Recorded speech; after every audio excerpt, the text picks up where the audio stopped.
Desaparecidos, la familia Romanov. El 2 de marzo de 1917, el zar de Rusia, Nicolás II, máximo representante de la dinastía de los Romanov, fue obligado a dejar el trono después de 23 años. El país sufría la agonía de una revolución y los nuevos gobernantes querían deshacerse de él. 5 meses después, el zar y su familia fueron exiliados a Siberia. Un año más tarde, los trasladaron nuevamente, esta vez a 300 kilómetros, al oeste del país, a Ekaterimburgo, una pequeña ciudad en las estribaciones de los Urales. Mientras, Vladimir Lenin, jefe de los bolcheviques, consolidaba su poder en Rusia.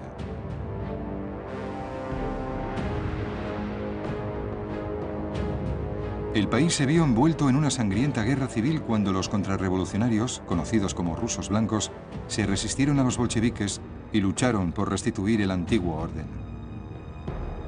En el verano de 1918 estaban cerca de Moscú y planeaban entrar en Ekaterimburgo. Sin embargo, cuando llegaron a la casa donde estaba prisionero el zar, la encontraron vacía.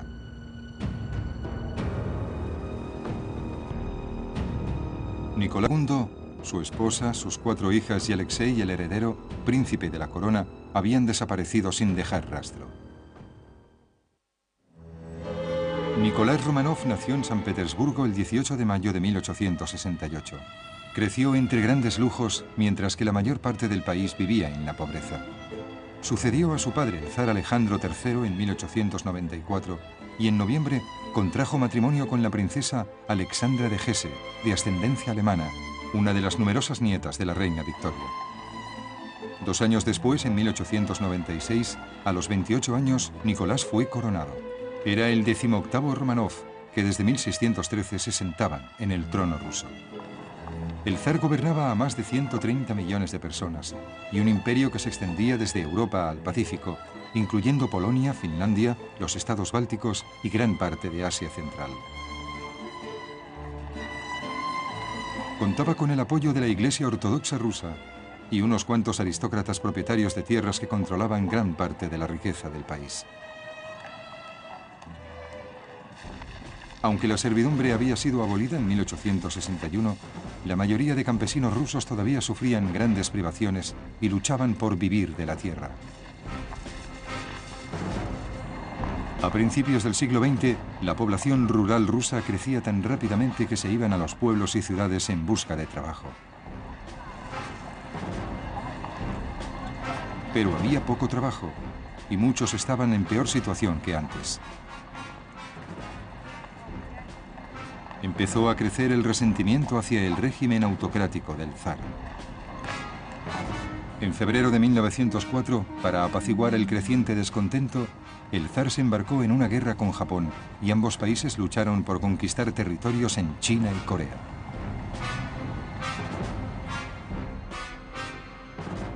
Envió la flota imperial rusa a recorrer medio mundo y quedó destrozada en la batalla de Tsushima. La noticia de la humillante derrota provocó grandes tumultos en San Petersburgo y Moscú. Murieron cientos de personas y las protestas no se acallaron hasta que el zar aceptó la formación de un parlamento o duma mediante votación. Pero no tenía la menor intención de cumplir su promesa de compartir el poder y prefirió el consejo de Rasputín, un monje analfabeto y alcohólico que se había introducido en la corte gracias a Alexandra, la zarina, a quien había asegurado que podía curar a su hijo Alexei, príncipe de la corona. Alexei había nacido con hemofilia y la zarina temía constantemente por su salud. El 28 de junio de 1914, el archiduque Francisco Fernando, heredero del trono austrohúngaro, fue asesinado por un nacionalista serbio. Un mes después estalló la Primera Guerra Mundial con la apertura de hostilidades entre el Imperio Austrohúngaro y Serbia. Rusia movilizó sus tropas para apoyar a Serbia y Alemania prestó su ayuda a los austrohúngaros.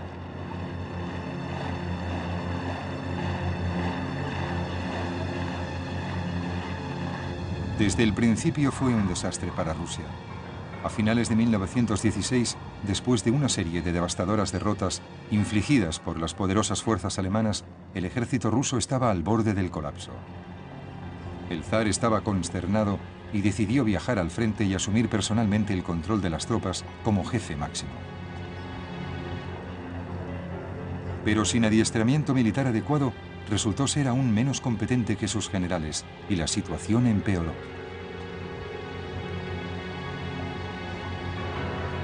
Al poco tiempo, los soldados mal equipados, exhaustos, desmoralizados y medio muertos de hambre, llegaron al límite. Lo mismo ocurría con los obreros del país. En marzo de 1917, liderados por Alexander Kerensky, se levantaron contra el Estado. Al mismo tiempo, el ejército se rebeló y el zar fue forzado a abdicar. 5 meses después, él y su familia fueron exiliados a Tobolsk, a un triste reducto de Siberia. Era una época de gran inestabilidad en Rusia y Kerensky, que era moderado, luchó por conseguir el poder. En octubre de ese año fue destituido cuando los bolcheviques, los comunistas mandados por Vladimir Lenin, dieron un violento golpe de Estado. Lenin sabía bien que aunque el zar ya no ocupaba el trono, todavía era un poderoso símbolo para los contrarrevolucionarios. Hacia finales de abril de 1918, la familia real fue trasladada a una casa franca de Ekaterimburgo, en los montes Urales, a 300 kilómetros al oeste de Tobolsk. Un viaje del que nunca regresarían.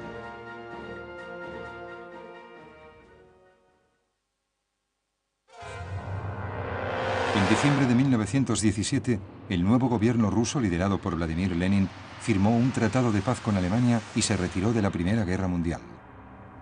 A partir de entonces, pudo apretar su garra de hierro sobre el pueblo ruso. En la primavera de 1918, Rusia se vio envuelta en una sangrienta guerra civil entre los bolcheviques o comunistas, liderados por Lenin, y los rusos blancos, que recibían apoyo de Norteamérica, Gran Bretaña, Francia y Japón. En abril, el zar Nicolás II y su familia fueron trasladados de Tobolsk a Ekaterimburgo.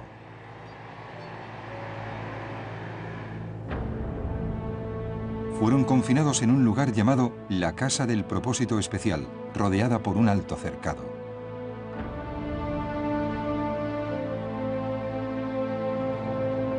Aunque el zar, su familia y sus asistentes personales, incluyendo el médico, el doctor Evgeny Botkin, eran prisioneros, se les permitía moverse libremente dentro de los terrenos de la casa. Parecía que el zar casi disfrutaba de su nueva existencia. Pasaba el tiempo con su familia, trabajaba en el jardín, paseaba y se refería a sí mismo como Nicolás Romanov, simplemente. Sin embargo, Rusia todavía estaba enzarzada en la guerra civil, y aunque era improbable que los contrarrevolucionarios devolvieran el trono al zar, Lenin lo veía como una amenaza. Sabía que debía actuar rápidamente. Los rusos blancos se acercaban a Moscú. Si conseguían tomar la ciudad, no tardarían mucho en entrar en Ekaterimburgo y liberar a la familia real. Lenin y sus partidarios pensaron en juzgar públicamente al zar, pero la idea fue desestimada enseguida. Luego, reflexionando sobre el futuro, empezó a tomar forma una solución oscura y terrible. El 4 de julio de 1918, otra persona se ocupó de la custodia del zar. Era Yakov Yurovsky, miembro de la policía secreta bolchevique. 8 días después, Filip Golochekin, jefe de los bolcheviques de los Urales, fue llamado a Moscú. Le informaron de su misión. El zar y su familia debían ser eliminados. Pasaron 4 días. El 16 de julio empezó como otro día más para el zar y su familia. Se levantaron a las 9, como de costumbre, y se reunieron para las oraciones de la mañana. El resto del día pasó con normalidad. Sin embargo, aquella noche, después de que se acostaran, llegó un camión que se apostó en el exterior de la casa y entraron silenciosamente 12 hombres encapuchados. Alrededor de las 10:30 de la noche, Yurovsky despertó a la familia real y a sus criados y les dijo que bajaran al sótano. Dijo que los rusos blancos estaban a punto de atacar y que debían refugiarse por su propia seguridad. Ninguno de ellos tenía idea de qué estaba ocurriendo y esperaron nerviosamente en una habitación vacía. Yurovsky entró bruscamente flanqueado por los hombres que habían entrado en la casa.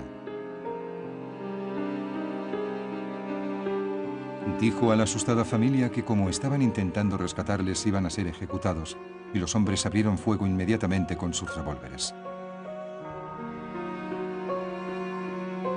Nicolás y su esposa Alexandra murieron en el acto. Las niñas no tuvieron tanta suerte y corrieron por la habitación gritando mientras las balas rebotaban contra las paredes. Finalmente las golpearon y las mataron a bayonetazos. Tuvieron que disparar 3 tiros para acabar con Alexei, el príncipe de la corona que tenía 14 años. En el suelo quedaron 11 personas muertas, la familia real, 3 criados y el doctor Botkin. Incluso el perro fue ajusticiado. Se envió un telegrama cifrado a Moscú, informando a los jefes bolcheviques que sus terribles órdenes habían sido cumplidas. Todo se hizo en el mayor secreto, pero pronto se filtró la noticia de que algo terrible había ocurrido a la familia real. Sin embargo, hasta 60 años después, no aparecieron señales de ellos. El 17 de febrero de 1920, menos de 2 años después de que los Romanov fueran ejecutados por los bolcheviques, rescataron a una joven de un canal en Berlín, Alemania. Aparentemente padecía amnesia. La mujer fue ingresada en una institución mental. Durante su estancia allí, una paciente se apercibió de su extraordinario parecido con la gran duquesa Tatiana, la segunda de las 4 hijas del último zar. 2 años después salió de la institución. Adoptó el nombre de Anna Anderson, pero insistía en que era Anastasia, la hija menor del zar. Aunque por entonces ya se sabía que el zar y su familia directa habían sido asesinados, no se habían encontrado sus cuerpos. La misteriosa mujer dijo que con la ayuda de uno de los ejecutores había conseguido escapar de la casa de Ekaterimburgo y se dirigió a la Selva Negra, Alemania. Pero los parientes de los Romanov no estaban convencidos y la rechazaron y la acusaron de impostora, afirmando que en realidad era una obrera polaca. Pero algunos creyeron en su historia e interpusieron una demanda judicial en Alemania para demostrarlo. El caso se alargó hasta 1970 y los jueces dictaminaron finalmente que no era Anastasia. Por entonces Anna Anderson se había trasladado a Estados Unidos y se había casado con un adinerado y excéntrico genealogista, Jack Manahan, uno de sus más fervientes partidarios. Mientras tanto, la casa donde el zar y su familia habían sido asesinados se convertía en lugar de peregrinación para los rusos monárquicos. Esto alarmó al gobierno dirigido por Leónidas Brezhnev y en septiembre de 1977 ordenó derribar el edificio. El derribo fue llevado a cabo bajo los auspicios del jefe del Partido Comunista local, Boris Yeltsin, que fue presidente de Rusia 13 años después. Todo lo que señalaba el lugar de la masacre era una sencilla cruz de madera. No se habían encontrado los restos de los cuerpos del zar y su familia, pero todavía había personas decididas a resolver el misterio de una vez por todas. En mayo de 1979, el escritor y cineasta ruso Geli Rayabov y el geólogo e historiador Alexander Avdonin hicieron un trascendental descubrimiento en los bosques cercanos a Ekaterimburgo. Como explicó Rayabov, encontraron lo que creyeron podía ser la tumba de los Romanov, pero como el gobierno había tratado de mantener en secreto la ejecución, no hablaron del hallazgo. Allí estaba toda la familia. Había agujeros de bala en los cráneos y botes rotos de ácido sulfúrico con el que habían intentado destruir los cuerpos. Estoy totalmente convencido de que es su tumba, no tengo ninguna duda. Avdonin recordó la profunda emoción que sintieron cuando se dieron cuenta de la importancia de su descubrimiento. Cuando empezamos a cavar, rogamos a Dios que no encontrásemos nada. Era espantoso, pero los encontramos. La tensión emocional que sentíamos era enorme. Íbamos de un lado a otro gritando, «Les hemos encontrado». Después estuve 2 meses enfermo. Temerosos de la reacción oficial, Avdonin y Rayabov no hablaron a nadie de su hallazgo durante 10 años. Pero luego el informe de Yakov Yurovsky, jefe del equipo de ejecución, salió de los archivos del gobierno. Yurovsky había escrito que después de matarlos a todos en el sótano, habían tirado los cuerpos al pozo de una mina abandonada a pocos kilómetros al norte de Ekaterimburgo. Sin embargo, 2 días después recuperaron los cadáveres y los llevaron a un bosque cercano.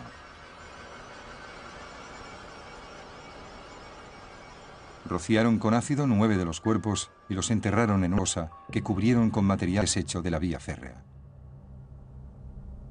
Dejaron aparte los cuerpos de Anastasia y Alexei e intentaron deshacerse de ellos incinerándolos. Como no lo consiguieron totalmente, enterraron los restos en otro lugar. A pesar del informe de Yurovsky, el gobierno ruso todavía era reacio a admitir que la ejecución había sido autorizada oficialmente. En 1991, el gobierno cedió y dio permiso para que la fosa fuera reabierta. Trabajaron junto con expertos forenses y encontraron los restos de 9 personas. ¿Pero eran los Romanov tanto tiempo desaparecidos? La única forma de demostrarlo era mediante la prueba del ADN. Los rusos recurrieron al Servicio Británico de Ciencia Forense para que les ayudaran. Usando una muestra de sangre suministrada por el duque de Edimburgo, descendiente de la zarina Alexandra, los científicos británicos dirigidos por el doctor Peter Gill determinaron enseguida que eran los restos de los Romanov. Estamos seguros en un 98,5% de que es la familia Romanov. Hay un pequeño elemento de duda, pero hay muchas más pruebas a favor de que se trata de la familia Romanov. La investigación se centró entonces en los 2 miembros perdidos de la familia. Los expertos llegaron a la conclusión de que eran Alexei, el príncipe de la corona, y una de sus hermanas. Pensaban que podía ser Anastasia, pero no estaban seguros. Se reabrió el caso de Anna Anderson. Había insistido en que era Anastasia, la hija menor del zar, hasta que murió de cáncer en 1984. Su cadáver fue incinerado, pero el tejido del tumor que la mató había sido conservado. Si realmente era Anastasia, la prueba del ADN daría la respuesta. El doctor Peter Gill y su equipo empezaron a trabajar otra vez. Anunció los resultados en octubre de 1994. Este es el árbol genealógico de la familia. Este es el zar, esta la zarina y sus 5 hijos. Aquí seguimos el linaje materno. La hermana de la zarina Alexandra, la princesa Victoria de Hesse, tuvo una hija, Alicia de Battenberg, que tuvo un hijo, el príncipe Felipe, duque de Edimburgo. Estas líneas de aquí muestran las diferencias cruciales entre la semejanza de las 2 muestras. Otra vez tenemos aquí al duque de Edimburgo, sobrino nieto de la zarina, pero comparadas con la muestra de Anna Anderson, hay 6 puntos diferentes, 6 letras diferentes en esta larga relación. Definitivamente, las muestras procedentes de Anna Anderson no tienen relación con ningún pariente materno de la zarina, ni con su Alteza Real, el príncipe Felipe. Por consiguiente, se determinó concluyentemente que Anna Anderson no era Anastasia.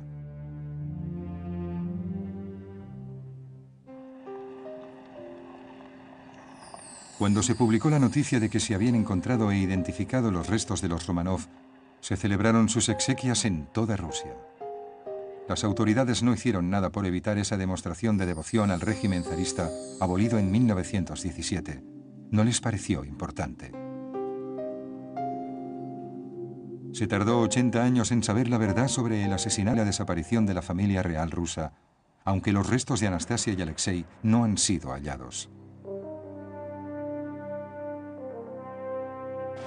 El príncipe Rostislav Romanov, resobrino del zar, expresó sus sentimientos. Finalmente se ha demostrado lo que muchos de nosotros creíamos, que habían sido asesinados. Y así se cierra por fin un capítulo que nos permite ser algo más optimistas para el futuro. Se le pidió al príncipe su opinión sobre lo que podía haberles ocurrido a Anastasia y Alexei. Yo creo que fueron asesinados con el resto de la familia. Y en cuanto a que no se hayan encontrado sus cuerpos, no sé. Supongo que una posible explicación es que, aunque los rusos intentaron destruir los 11 cadáveres, no lo consiguieron, pero sí tuvieron éxito con los 2 más pequeños. En 1995, después de un bello y emocionante funeral en la Catedral de San Petersburgo, los restos mortales del zar Nicolás II y su familia fueron depositados en su última morada. Así terminaba oficialmente la Rusia de los zares.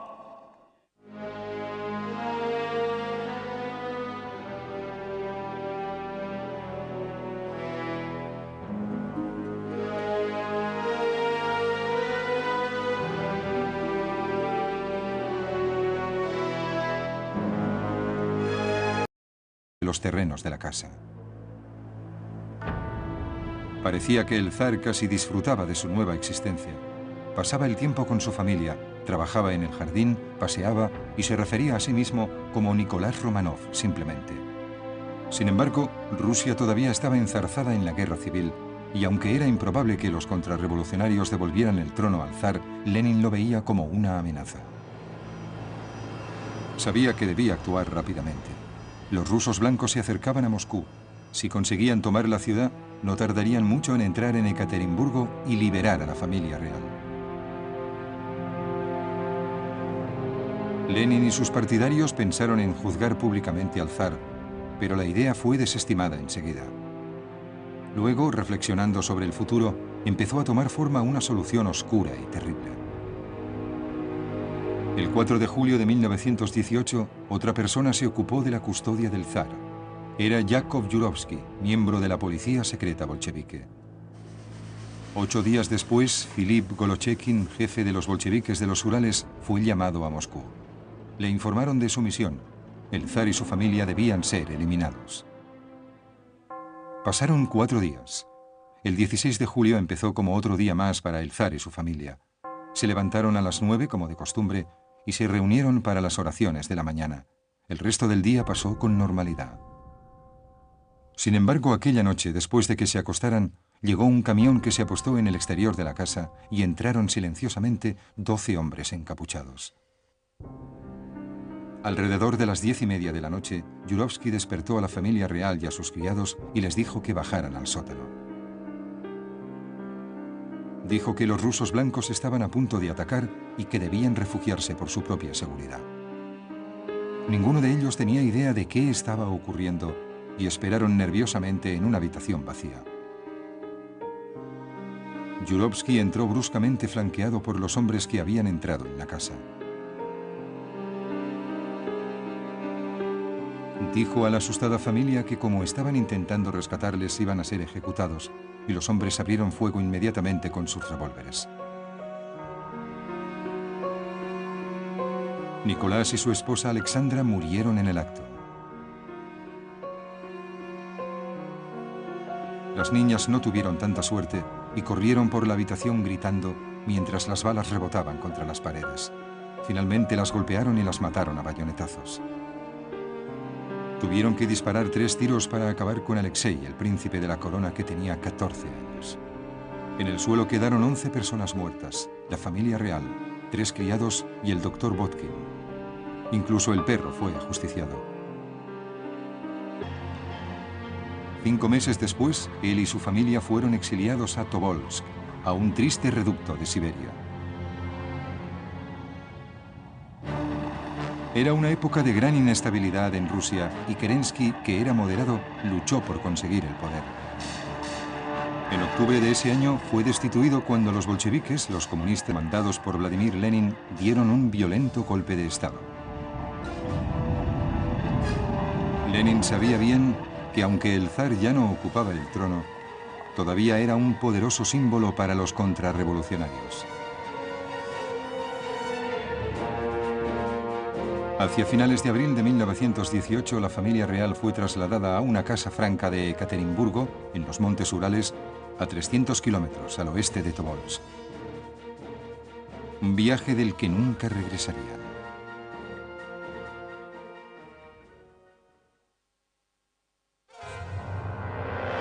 diciembre de 1917, el nuevo gobierno ruso, liderado por Vladimir Lenin, firmó un tratado de paz con Alemania y se retiró de la Primera Guerra Mundial.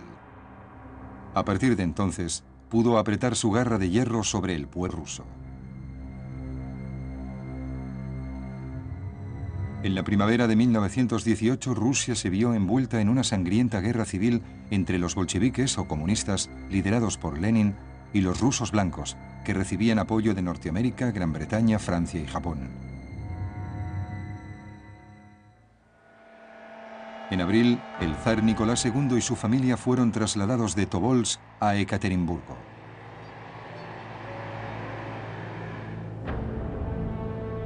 Fueron confinados en un lugar llamado la Casa del Propósito Especial, rodeada por un alto cercado.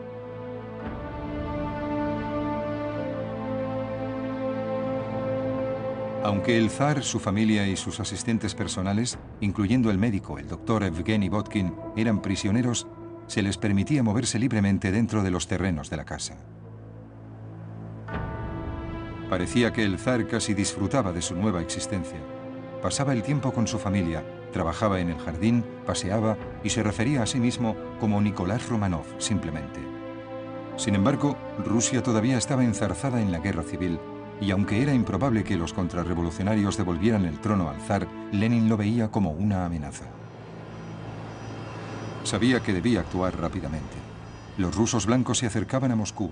Si conseguían tomar la ciudad, no tardarían mucho en entrar en Ekaterimburgo y liberar a la familia real. Lenin y sus partidarios pensaron en juzgar públicamente al zar, pero la idea fue desestimada enseguida. Luego, reflexionando sobre el futuro, empezó a tomar forma una solución oscura y terrible. El 4 de julio de 1918, otra persona se ocupó de la custodia del zar. Era Yakov Yurovsky, miembro de la policía secreta bolchevique. 8 días después, Filip Golochekin, jefe de los bolcheviques de los Urales, fue llamado a Moscú. Le informaron de su misión. El zar y su familia debían ser eliminados. Pasaron 4 días. El 16 de julio empezó como otro día más para el zar y su familia. Se levantaron a las 9, como de costumbre, y se reunieron para las oraciones de la mañana. El resto del día pasó con normalidad. Sin embargo, aquella noche, después de que se acostaran, llegó un camión que se apostó en el exterior de la casa y entraron silenciosamente 12 hombres encapuchados. Alrededor de las 10:30 de la noche, Yurovsky despertó a la familia real y a sus criados y les dijo que bajaran al sótano. Dijo que los rusos blancos estaban a punto de atacar y que debían refugiarse por su propia seguridad. Ninguno de ellos tenía idea de qué estaba ocurriendo y esperaron nerviosamente en una habitación vacía. Yurovsky entró bruscamente flanqueado por los hombres que habían entrado en la casa. Dijo a la asustada familia que como estaban intentando rescatarles iban a ser ejecutados, y los hombres abrieron fuego inmediatamente con sus revólveres. Nicolás y su esposa Alexandra murieron en el acto. Las niñas no tuvieron tanta suerte y corrieron por la habitación gritando mientras las balas rebotaban contra las paredes. Finalmente las golpearon y las mataron a bayonetazos. Tuvieron que disparar 3 tiros para acabar con Alexei, el príncipe de la corona que tenía 14 años. En el suelo quedaron 11 personas muertas, la familia real, 3 criados y el doctor Botkin. Incluso el perro fue ajusticiado. Se envió un telegrama cifrado a Moscú, informando a los jefes bolcheviques que sus terribles órdenes habían sido cumplidas. Todo se hizo en el mayor secreto. Pero pronto se filtró la noticia de que algo terrible había ocurrido a la familia real. Sin embargo, hasta 60 años después, no aparecieron señales de ellos. El 17 de febrero de 1920, menos de 2 años después de que los Romanov fueran ejecutados por los bolcheviques, rescataron a una joven de un canal en Berlín, Alemania. Aparentemente padecía amnesia. La mujer fue ingresada en una institución mental. Durante su estancia allí, una paciente se apercibió de su extraordinario parecido. Pero sin adiestramiento militar adecuado, resultó ser aún menos competente que sus generales y la situación empeoró.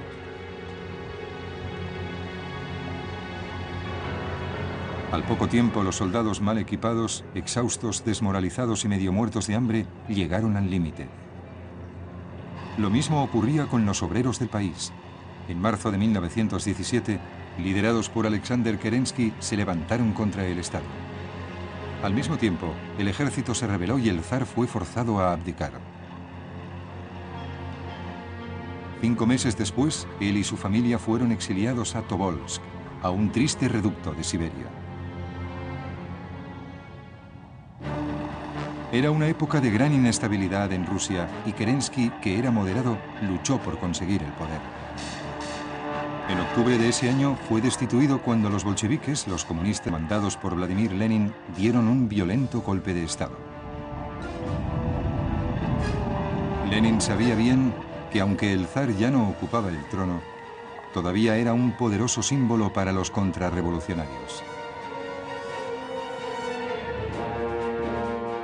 Hacia finales de abril de 1918, la familia real fue trasladada a una casa franca de Ekaterimburgo, en los montes Urales, a 300 kilómetros al oeste de Tobolsk. Un viaje del que nunca regresarían.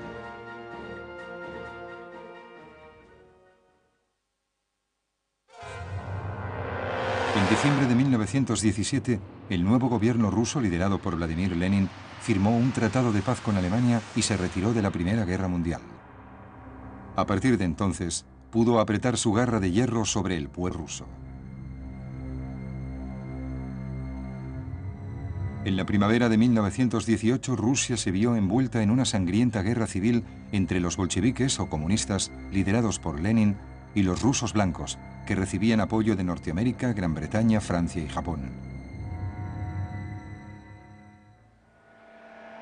En abril, el zar Nicolás II y su familia fueron trasladados de Tobolsk a Ekaterimburgo.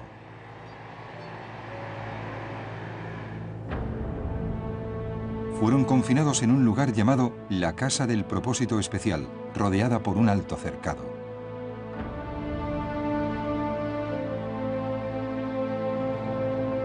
Aunque el zar, su familia y sus asistentes personales, incluyendo el médico, el doctor Evgeny Botkin, eran prisioneros, se les permitía moverse libremente dentro de los terrenos de la casa. Parecía que el zar casi disfrutaba de su nueva existencia. Pasaba el tiempo con su familia, trabajaba en el jardín, paseaba y se refería a sí mismo como Nicolás Romanov. Sidos, la familia Romanov. El 2 de marzo de 1917, el zar de Rusia, Nicolás II, máximo representante de la dinastía de los Romanov, fue obligado a dejar el trono después de 23 años. El país sufría la agonía de una revolución y los nuevos gobernantes querían deshacerse de él. 5 meses después, el zar y su familia fueron exiliados a Siberia. Un año más tarde, los trasladaron nuevamente, esta vez a 300 kilómetros, al oeste del país, a Ekaterimburgo, una pequeña ciudad en las estribaciones de los Urales. Mientras, Vladimir Lenin, jefe de los bolcheviques, consolidaba su poder en Rusia.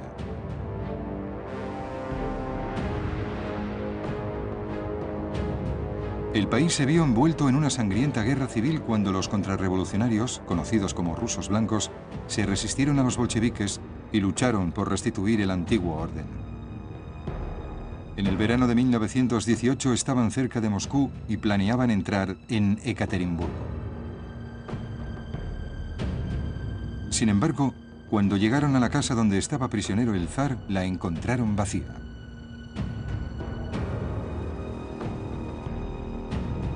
Nicolás II, su esposa, sus 4 hijas y Alexei, el heredero, príncipe de la corona, habían desaparecido sin dejar rastro. Nicolás Romanov nació en San Petersburgo el 18 de mayo de 1868. Creció entre grandes lujos, mientras que la mayor parte del país vivía en la pobreza. Sucedió a su padre, el zar Alejandro III, en 1894, y en noviembre contrajo matrimonio con la princesa Alexandra de Hesse, de ascendencia alemana, una de las numerosas nietas de la reina Victoria. 2 años después, en 1896, a los 28 años, Nicolás fue coronado. Era el 18º Romanov que desde 1613 se sentaban en el trono ruso. El zar gobernaba a más de 130 millones de personas y un imperio que se extendía desde Europa al Pacífico, incluyendo Polonia, Finlandia, los estados bálticos y gran parte de Asia Central. Contaba con el apoyo de la Iglesia Ortodoxa rusa y unos cuantos aristócratas propietarios de tierras que controlaban gran parte de la riqueza del país. Aunque la servidumbre había sido abolida en 1861, la mayoría de campesinos rusos todavía sufrían grandes privaciones y luchaban por vivir de la tierra. A principios del siglo XX, la población rural rusa crecía tan rápidamente que se iban a los pueblos y ciudades en busca de trabajo. Pero había poco trabajo y muchos estaban en peor situación que antes.